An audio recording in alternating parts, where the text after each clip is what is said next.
Jean chapitre 1. Et ce matin, notre passage des Écritures va s'étendre du verset 1 au verset 14, dans Jean chapitre 1, verset 1 à 14. C'est la parole de Dieu qui dit ceci. Au commencement était la parole, et la parole était avec Dieu, et la parole était Dieu. Elle était au commencement avec Dieu. Toutes choses ont été faites par elle, et rien de ce qui a été fait n'a été fait sans elle.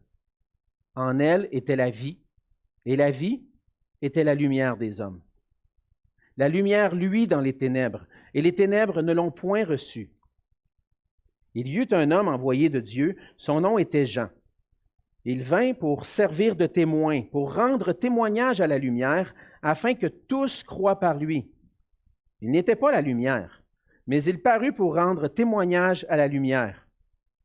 Cette lumière était la véritable lumière qui, en venant dans le monde, éclaire tout homme. Elle était dans le monde, et le monde a été fait par elle. Et le monde ne l'a point connue. Elle est venue chez les siens, et les siens ne l'ont point reçue. Mais à tous ceux qui l'ont reçue, à ceux qui croient en son nom, elle a donné le pouvoir de devenir enfants de Dieu, lesquels sont nés non du sang, ni de la volonté de la chair, ni de la volonté de l'homme, mais de Dieu. Et la parole a été faite chair, et elle a habité parmi nous, pleine de grâce et de vérité, et nous avons contemplé sa gloire, une gloire comme la gloire du Fils unique venu du Père. On va se courber dans un mot de prière. Oui, Seigneur notre Dieu, on veut se réjouir ce matin. On veut te donner toute la gloire, te célébrer, parce que tu as fait tellement de grandes choses pour nous. Et Seigneur, comme on l'a chanté, Seigneur, à Noël, le Sauveur est né. La lumière est venue dans le monde. Et Seigneur, parfois, on a tendance à, dans nos vies, dans le rythme effréné, on a tendance à mettre de côté la véritable signification de Noël. Et ce matin, Seigneur, dans cette parole que tu nous apportes, Seigneur, tu nous montres cette vraie signification. Qu'est-ce qui s'est passé à Noël? Comment toi tu voyais Noël? Et Seigneur, on veut venir devant toi ce matin avec des cœurs ouverts, désireux d'apprendre de toi. Seigneur, on vient à tes pieds parce qu'on veut t'entendre. Seigneur, on ne veut pas entendre un bon prédicateur ce matin.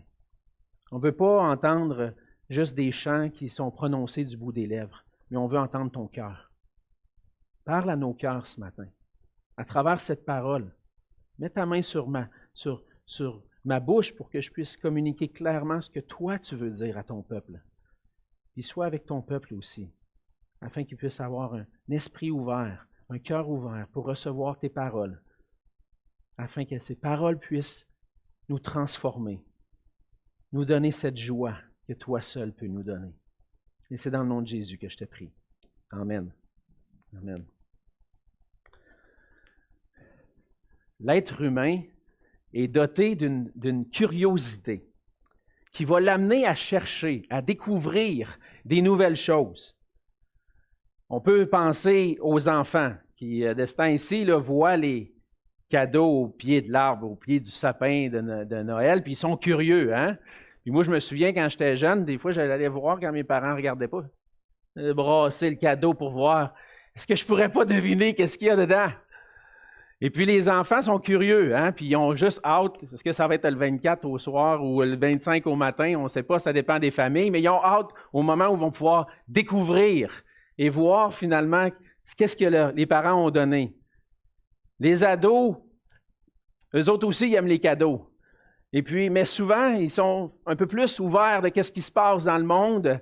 Un nouveau jeu électronique ou un nouveau jeu vidéo qui va sortir, un nouveau film, mon chanteur populaire qui va sortir son nouvel album. Et on veut découvrir, ça va être quoi? Qu'est-ce que ça va être?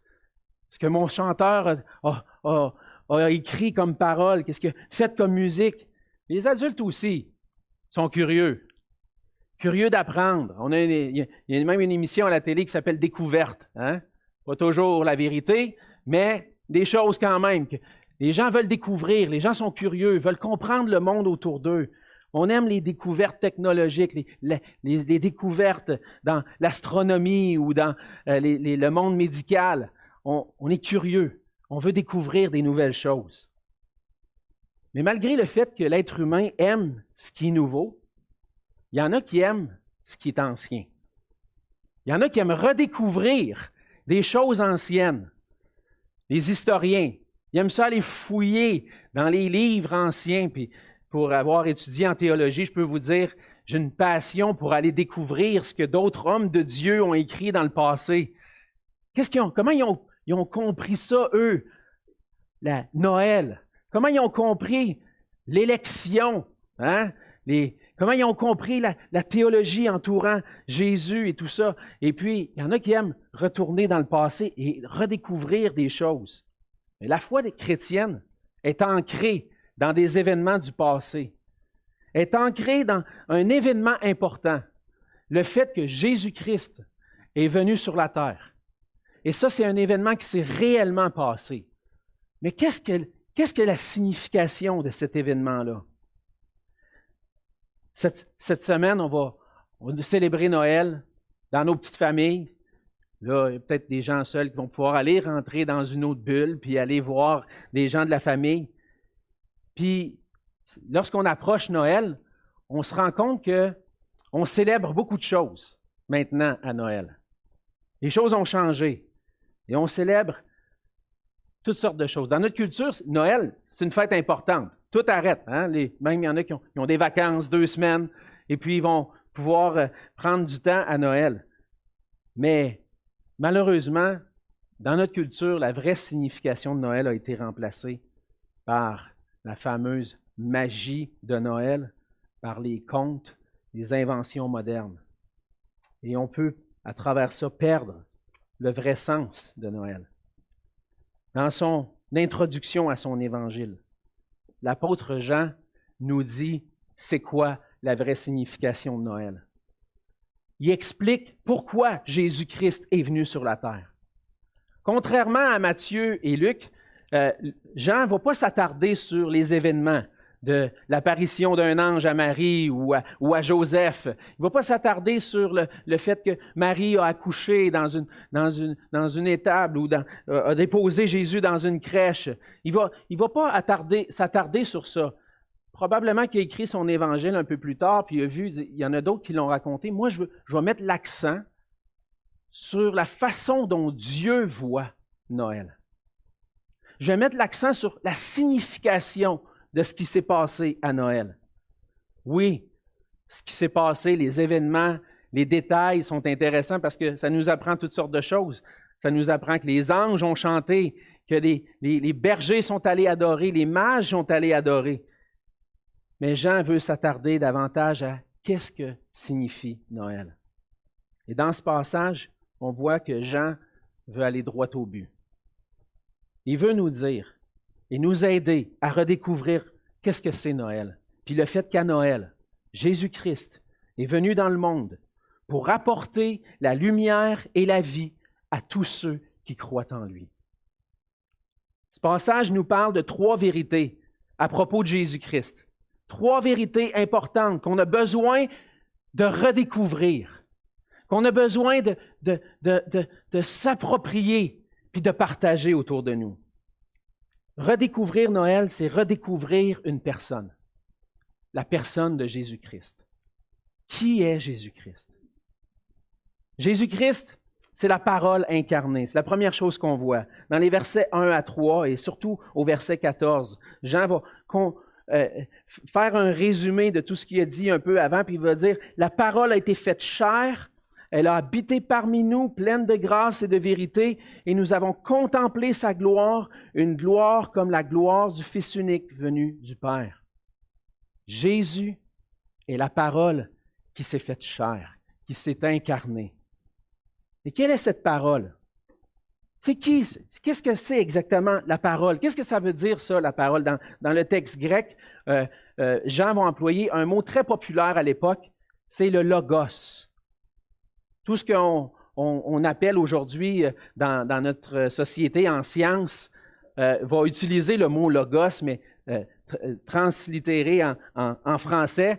Tous les mots qui terminent avec logis viennent de logos. La parole, c'est le logos de Dieu.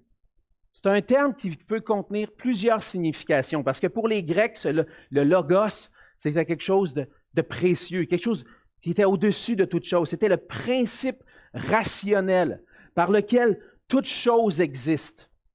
Il y a un principe dans l'univers qui fait que tout existe, que tout se tient en place. Et ça, c'est le logos qui tient ça. Le logos, c'est le Dieu à la source de toute existence et qui soutient toute existence. Ça, c'est l'arrière-plan grec. Chez les Juifs, le logos, il y a une autre signification. Il vient de l'hébreu. Et pour les Juifs, le logos, c'est la parole de Dieu. Dieu qui parle. D'abord en hébreu. La parole par laquelle Dieu a créé toutes choses. On le voit dès le commencement, puis même l'Évangile de Jean fait un parallèle avec le commencement. Il dit, au commencement était la parole. On regarde dans Genèse 1, au commencement, Dieu créa les cieux et la terre. Qu'est-ce que Dieu a fait? Dieu dit. La chose est apparue. La parole de Dieu a été prononcée, Dieu a créé. Pour les Juifs, la parole, le logos, c'est Dieu qui crée toutes choses. C'est Dieu qui délivre son peuple aussi par sa parole, qui vient au secours. Il prononce des jugements contre les nations, puis il vient au secours de son peuple. Il vient sauver son peuple par sa parole. La parole, c'est aussi la sagesse de Dieu.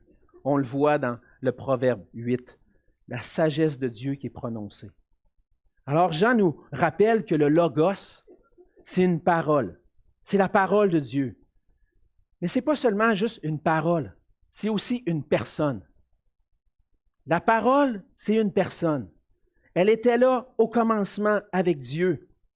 Et il nous dit même que la parole était Dieu. Elle était avec Dieu et elle était Dieu.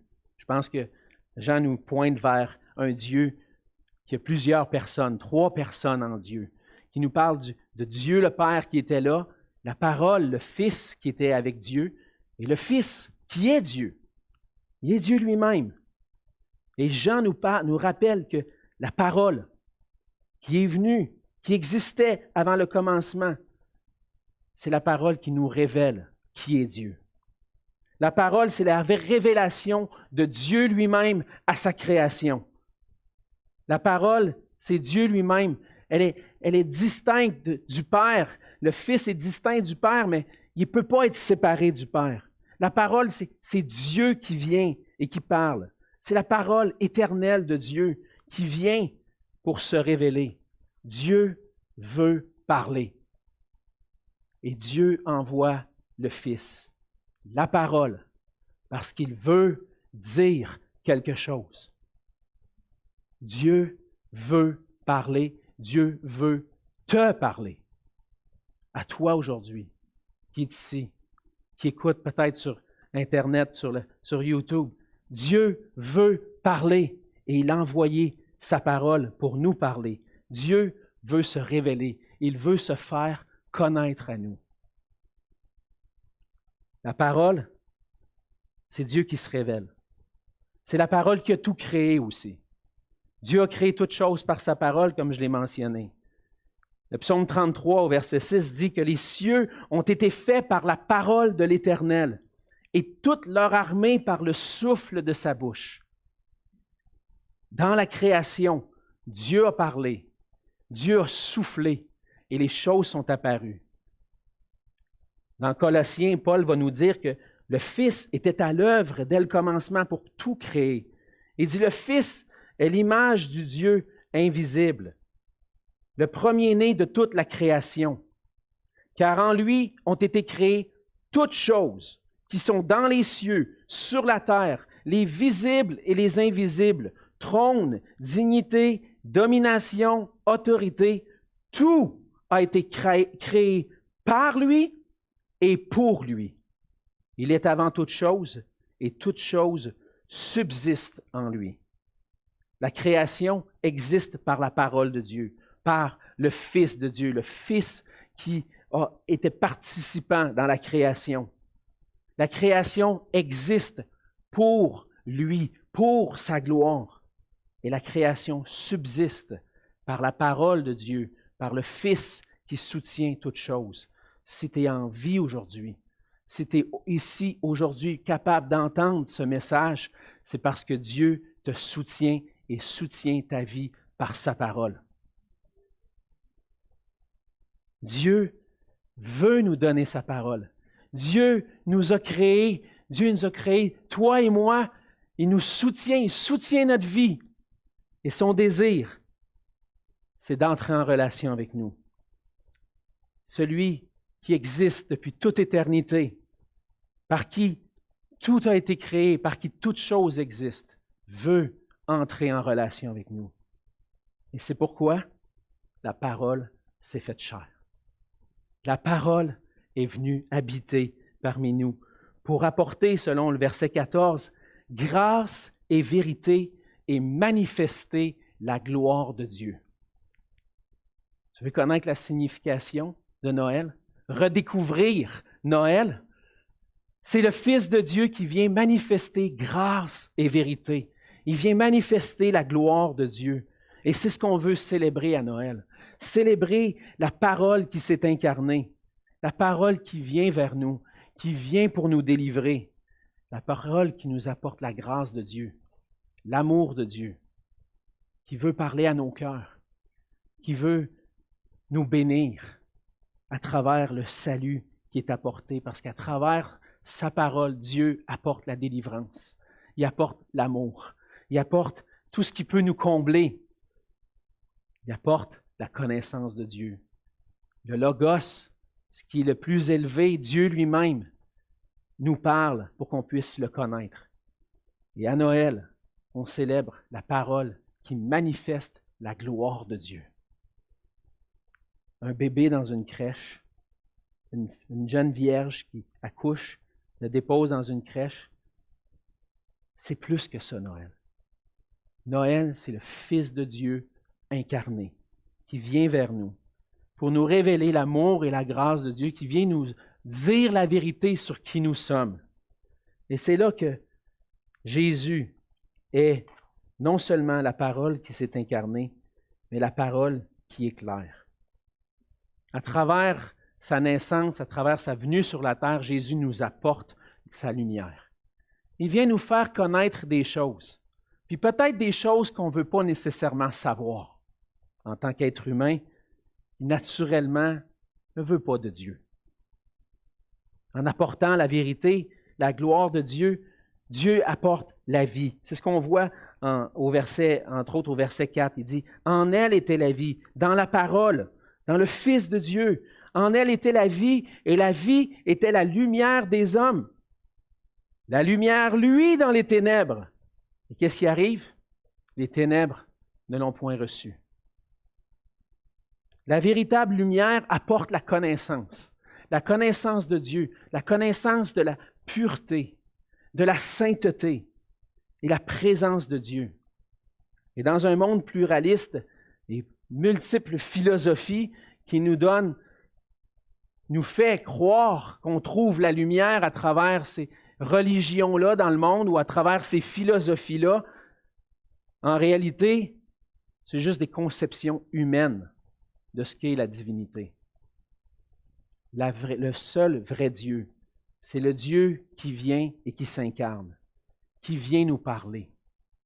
Et il est la lumière. Il apporte la vraie connaissance de Dieu. Et c'est dans l'humilité, non pas dans la gloire, mais dans l'humilité que Jésus vient nous apporter cette connaissance de Dieu saint et juste, qui veut sauver son peuple. Il apporte la lumière de la présence de Dieu. Par sa venue, sa présence dans le monde, Jésus, la parole, apporte la connaissance de Dieu, la connaissance de la sainteté de Dieu, et il vient pour éclairer tout homme. Jésus-Christ est la lumière du monde. De la même façon qu'au commencement, la lumière est venue par la parole de Dieu. Lorsque Dieu a dit que la lumière soit, la lumière est apparue.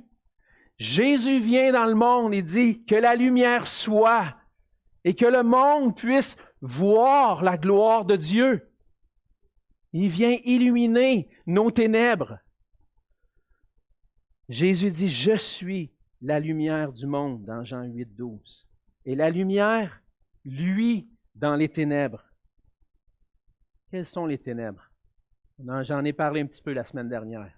Les ténèbres du péché, de la fausse connaissance de Dieu.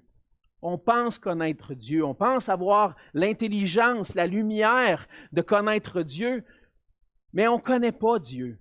Et même le peuple juif qui avait tout l'Ancien Testament ne connaissait pas Dieu. C'est pour ça que Dieu avait besoin d'envoyer la lumière, pour venir apporter cette vraie connaissance, pour venir rectifier ce que les Juifs avaient mal compris, puisque par nature, on ne comprend pas sur Dieu, parce qu'en réalité, tout ce qu'on fait, c'est par nature se concevoir un Dieu, penser son propre Dieu, un Dieu qui fait notre affaire, pas un Dieu qui vient nous déranger, pas un Dieu qui vient apporter la lumière quand il fait noir. Et lorsque vous avez sûrement vécu ça, hein, un moment où, je ne sais pas, votre mari, votre femme se lève un peu plus tôt, ou peut-être votre frère, votre sœur dans la même chambre, puis là, il se lève tôt, puis il fait encore noir, puis là, il allume la lumière. Hey! Ferme la lumière! Je ne veux rien savoir. Ah ouais, ferme la lumière! Je ne veux pas voir ça, là. Je ne suis pas préparé à ça, là. Ça arrive souvent avec mes enfants les matins. Bouge un petit peu, allume la petite lumière pour commencer. On y va graduellement. Mon père était un petit peu plus tough, puis peut-être qu'il m'écoute aussi, là. Mais des fois, il allumait la lumière, pouf, puis il faisait des choses aussi pour nous agacer. Il avait du tapis dans la chambre, il frottait ses pieds sur le tapis, puis il venait nous toucher le bout du nez pour faire des chocs électriques pour nous réveiller. Non, non, je veux pas ça! C'est ça que la lumière provoque quand elle vient dans le monde. C'est ça que Jésus a provoqué. Elle est venue dans le monde et le monde ne l'a point reçue. Pourquoi? C'est ce que Jean va nous expliquer un peu plus loin dans son évangile. Dans Jean 3, au verset 19 à 20. Il dit, et ce jugement, c'est que la lumière, étant venue dans le monde, les hommes ont préféré les ténèbres à la lumière, parce que leurs œuvres étaient mauvaises. Car quiconque fait le mal est la lumière, et ne vient point à la lumière de peur que ses œuvres ne soient dévoilées. Mais celui qui agit selon la vérité vient à la lumière afin que ses œuvres soient manifestées parce qu'elles sont faites en Dieu. La lumière vient dans le monde, et lorsque la lumière vient, oh, le beau bébé! Non, c'est pas ça. Il met en lumière tout ce qu'on a de mauvais en nous, tout ce qu'on a fait en cachette, ce qu'on a pensé, puis qu'on a convoité dans nos cœurs. Il vient faire la lumière là-dessus, puis qu'est-ce qu'on dit? Non! Je veux pas ça! Quelle était la réaction d'Adam et Ève dans le jardin d'Éden? Lorsque lorsque Dieu vient et dit, où es-tu? Caché par des feuilles. Non, je ne veux pas voir Dieu. Je ne veux pas que tu viennes apporter la lumière sur moi parce que mes œuvres sont mauvaises. Puis aussi parce que je préfère ça à toi. C'est ça la réalité de notre cœur. Un cœur qui rejette cette lumière-là, qui ne veut pas que la lumière luise dans les ténèbres, dans nos ténèbres. Le monde n'accepte pas la lumière que Jésus apporte. Parce que par nature, le monde, nos cœurs, nous, chacun d'entre nous, on a un cœur rebelle à Dieu. On ne veut pas que Dieu vienne dévoiler nos pensées, nos cœurs mauvais. Et on rejette cette lumière-là. Et la lumière apporte cette connaissance-là qu'on n'est pas selon le standard de Dieu. Et on ne peut pas entrer dans la présence de Dieu. La lumière vient nous dire qu'on est mort spirituellement, qu'on est séparé de Dieu à cause de nos mauvaises œuvres. Et même le peuple de Dieu, on le voit dans les versets 10 et 11. La lumière est venue. Elle était dans le monde et le monde a été fait par elle et le monde ne l'a point connue. Elle est venue chez les siens et les siens ne l'ont point reçue. Jésus est venu dans le monde ne l'a pas connu. Il n'a pas voulu savoir, connaître Dieu à travers la parole incarnée. Le peuple juif, qui se vantait de connaître Dieu, n'a pas voulu non plus de la lumière. Préférait suivre ses propres lois, ses propres ordonnances. Les Juifs, en venant dans le monde, ils n'ont pas cru. Le monde n'a pas cru. Le monde ne l'a pas reçu. Jésus, parce que Jésus est la parole qui apporte la connaissance de Dieu, mais la connaissance de qui on est devant Dieu. Et naturellement, on ne veut pas le savoir. On ne veut pas vraiment le connaître. Mais la parole qui apporte la lumière apporte aussi la vie. Apporte ce qui est nécessaire. Viens à notre secours pour qu'on puisse saisir, recevoir cette lumière-là. C'est ce qu'on voit dans les versets 12 et 13. Il dit à tous ceux qui l'ont reçu, à ceux qui croient en son nom, elle a donné le pouvoir de devenir enfants de Dieu, lesquels sont nés non du sang, ni de la volonté de la chair, ni de la volonté de l'homme, mais de Dieu. En elle était la vie. La vie lors de la création, au début, Dieu prononce, la parole de Dieu est active, le Fils est actif, donne la vie à tout être humain, à toute créature, les animaux, le monde végétal. Dieu donne la vie à travers le Fils. Il vient dans le monde à nouveau pour apporter la vie spirituelle à travers son Fils. La parole qui a créé toute forme de vie apporte la vie spirituelle qui nous relève de notre mort spirituelle qui ne veut pas voir la lumière de Dieu en Jésus-Christ. Pour pouvoir accepter la parole, on a besoin de la vie spirituelle. Ceux qui vont le recevoir, c'est ceux en qui Dieu va déposer sa vie. On va le voir on le voit dans le verset 13. Il dit, il a donné le pouvoir de devenir enfants de Dieu, lesquels sont nés. Lesquels sont nés de nouveau, nés à nouveau, d'une manière spirituelle. Ils sont nés non du sang, avec un corps, avec une chair, ni de la volonté de la chair, ni de la volonté de l'homme. Ils ne sont pas nés parce qu'un homme et une femme ont voulu avoir un enfant, mais sont nés de Dieu. Dieu est celui qui apporte cette vie spirituelle-là. Et pour pouvoir accepter la parole, pour pouvoir accepter la lumière que Jésus apporte, j'ai besoin de passer de la mort à la vie spirituelle. Parce que naturellement, je n'accepte pas les choses de Dieu. Dans 1 Corinthiens, chapitre 2, au verset 14, Paul va dire, « Mais l'homme naturel n'accepte pas les choses de l'Esprit de Dieu, car elles sont une folie pour lui. Il ne peut les connaître parce que c'est spirituellement qu'on en juge. L'homme naturel ne veut rien savoir des choses de l'Esprit de Dieu. Il ne veut rien savoir de la parole qui vient dans le monde, qui annonce, qui amène la lumière. L'homme naturel ne veut rien savoir de ça. C'est pour ça que ça prend une vie nouvelle, une vie spirituelle qui vient en nous. Et plus loin dans Jean va dire que si un homme ne naît de nouveau, il ne peut voir le royaume de Dieu. Si un homme ne naît d'eau et d'esprit, il ne peut entrer dans le royaume de Dieu. Si un homme n'a pas la vie spirituelle en lui, il ne peut pas accepter la lumière. Et ça prend ce miracle-là de Dieu qui vient dans le cœur. Lorsque la parole est annoncée, l'Esprit de Dieu nous fait revivre de cette mort spirituelle qui rejette Dieu. Dieu forme cette nouvelle vie en nous par sa parole qui est annoncée, par la parole qui est faite chair, qui apporte la vie et la vie spirituelle de l'Esprit de Dieu qui vient en nous. La parole de Jésus-Christ apporte la lumière dans nos cœurs et nous fait redécouvrir ce que c'est vraiment Noël. Elle nous fait voir un Sauveur qui est là pour venir nous sauver de nos ténèbres. L'enfant qui est né à Noël, c'est le Dieu Sauveur qui a été prêt à aller jusqu'à mourir sur la croix à notre place pour nos péchés. Recevoir sur lui la condamnation de notre rébellion envers Dieu. Recevoir sur lui la condamnation que je veux rien savoir de toi mérite. Il vient accomplir ce qui était nécessaire pour venir à notre secours.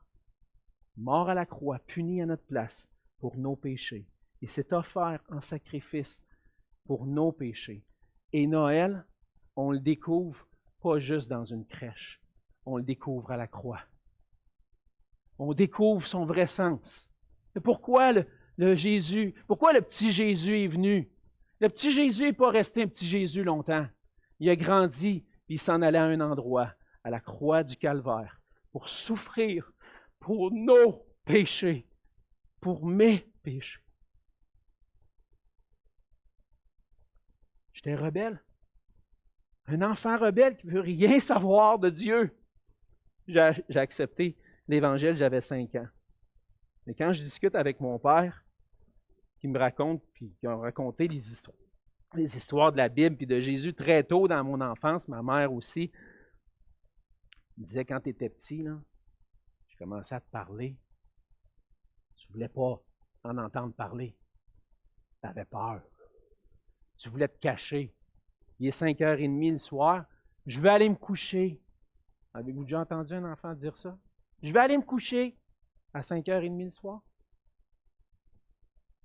Je n'ai pas connu longtemps un temps sans Dieu dans ma vie. Mais ce cœur d'enfant-là qui ne voulait pas m'entendre parler, ça me montre qu'est-ce que j'aurais été même si j'avais grandi sans Dieu. Je ne veux pas en entendre parler. Je ne veux rien savoir. À Noël, Jésus vient et nous fait découvrir la vraie signification de Noël. Le Noël qui est aujourd'hui caché derrière le Père Noël, derrière les cadeaux, derrière le sapin. Puis même, je pensais à ça, même des fois, on a une petite crèche au pied du sapin. On cache tout ça avec les cadeaux en avant. On veut rien. On a une petite signification de Noël, mais on va mettre des gros cadeaux en avant. Aujourd'hui, c'est ce que notre culture veut faire. J'ouvre la radio, Christmas Traditions. Il y a un post sur une radio. Christmas Traditions. Le White Christmas. Santa Claus is coming to town. Où sont passées les chansons qui célèbrent la vraie signification de Noël? Est-ce que nous, on est là pour trouver Noël encore? Voulez-vous redécouvrir Noël? Allez plus loin que la crèche. Regardez à la croix. Regardez à ce Sauveur qui était placé dans le tombeau, puis qui est ressuscité, puis qui aujourd'hui donne la vie par sa parole. Puis aujourd'hui, t'entends ces paroles-là. As-tu reçu la lumière? À tous ceux qui l'ont reçu, à ceux qui croient en son nom, qui croient au Seigneur Jésus, elle a donné le pouvoir de devenir enfant de Dieu. Cette vie peut venir dans ton cœur. Cette vie spirituelle qui te fait saisir le vrai sens de Noël, qui enlève tous tes fardeaux, ton péché, et qui te fait découvrir, « Wow! C'était ça! C'était ça que ça voulait dire! Une relation personnelle avec mon Dieu, qui m'a créé, qui m'a aimé, puis qui s'est donné pour moi. » C'est ça, Noël. L'as-tu reçu? À un certain moment dans l'Évangile de Jean, les disciples sont avec Jésus, puis Jésus prêche, puis quand Jésus prêche, ça ne fait pas plaisir à tout le monde. Puis il y en a qui sont partis. Il y en a qui sont restés. Puis Jésus dit à Pierre, il dit, pourquoi vous n'en allez pas? Pourquoi vous n'en allez pas, vous? Qu'est-ce que Pierre dit? À qui irions-nous? Tu as les paroles de la vie éternelle. Pourquoi je m'en irais? Pourquoi je m'en irais loin de toi? C'est toi qui as saisi mon cœur. C'est toi qui m'as fait voir le Dieu véritable, celui qui m'a aimé, celui qui m'a créé puis qui veut mon vrai bonheur. Le Père Noël, il va te donner un beau cadeau. Tu vas être écœuré le lendemain. Tu vas le mettre de côté dans 2 semaines, tu ne rejoueras même plus avec. Ah, un super cadeau cette année, une grande valeur. Ça va finir aux oubliettes dans le fond d'un tiroir dans 10 ans. La vie éternelle, c'est le cadeau que Dieu t'offre aujourd'hui. Que Dieu te donne, puis qui dure toujours. Puis il est là, le vrai bonheur, la vraie joie. On peut le refuser, s'en aller, dire « moi, je ne veux rien savoir de ça ». Ou on peut l'accepter. Je sais que plusieurs d'entre vous l'avaient accepté. Parce que je vous entendais tantôt chanter avec cœur ces chants de Noël. Que la lumière est venue dans le monde. Peut-être que tu as perdu la joie de Noël, par exemple, dans ta vie chrétienne. Peut-être que tu as oublié ce cadeau merveilleux que Dieu t'a donné. Peut-être que les soucis de la vie pèsent sur toi. Tu as un fardeau qui est lourd à porter. La vie est encore là. La vie est encore disponible. C'est difficile. Amène tes fardeaux aux pieds de ton Sauveur. Et réjouis-toi. Viens puis adore-le. Jésus est venu dans le monde pour apporter la lumière de la vie à tous ceux qui croient en lui. Cette vérité, c'est à la fois un jugement, mais un sujet de joie. Qu'est-ce qui va être pour toi? Qu'est-ce que la vérité de Noël sur Jésus va être pour toi? Un jugement ou la vraie joie?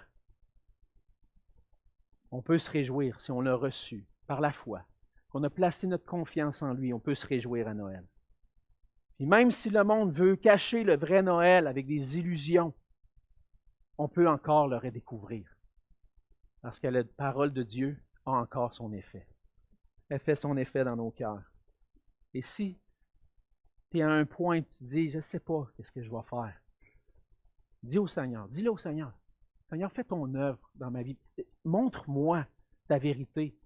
Je ne vois pas tout, je ne comprends pas tout. Éclaire-moi, aide-moi à comprendre. Crie à Dieu. À un certain moment donné dans les évangiles, un homme a crié, « Viens au secours de mon incrédulité ». Mais il dit, « Je crois, mais en même temps, j'ai de la difficulté à croire au complet. » Viens à lui. Dis, « Seigneur, viens au secours de mon incrédulité. » Et redécouvre Noël. Et redécouvrir Noël, ça ne se passe pas juste le 25 décembre. Ça se passe tout au long de l'année. Chaque jour, on peut redécouvrir Noël. Chaque jour, on peut être émerveillé par le cadeau que Dieu nous a offert. Et je vous encourage, frères et sœurs, à méditer sur ça. Chaque jour, prenez un temps pour dire, Seigneur, aide-moi à saisir encore plus pour que je puisse vivre cette joie avec toi. Lorsque nos cœurs sont émerveillés par la vraie signification de Noël, c'est là qu'on trouve la vraie joie. C'est là qu'on peut répondre avec l'adoration. On peut dire merci Seigneur. Et c'est là qu'on peut briller comme lui est venu briller et aider les gens autour de nous à redécouvrir le vrai sens de Noël. Êtes-vous émerveillés? Voulez-vous briller? Que la lumière soit et que la lumière puisse apparaître dans les ténèbres de vos vies et des gens autour de nous. On va prier. Seigneur notre Dieu, merci. Merci pour ta parole, Seigneur, qui nous ramène à la vérité. Merci, Jésus, d'avoir apporté grâce et vérité.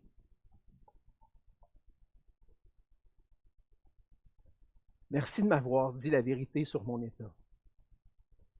Merci de m'avoir dit que j'étais un pécheur qui était perdu sans toi. Merci d'être venu faire la lumière dans mon cœur pour que je puisse voir ta gloire sur la face de Christ.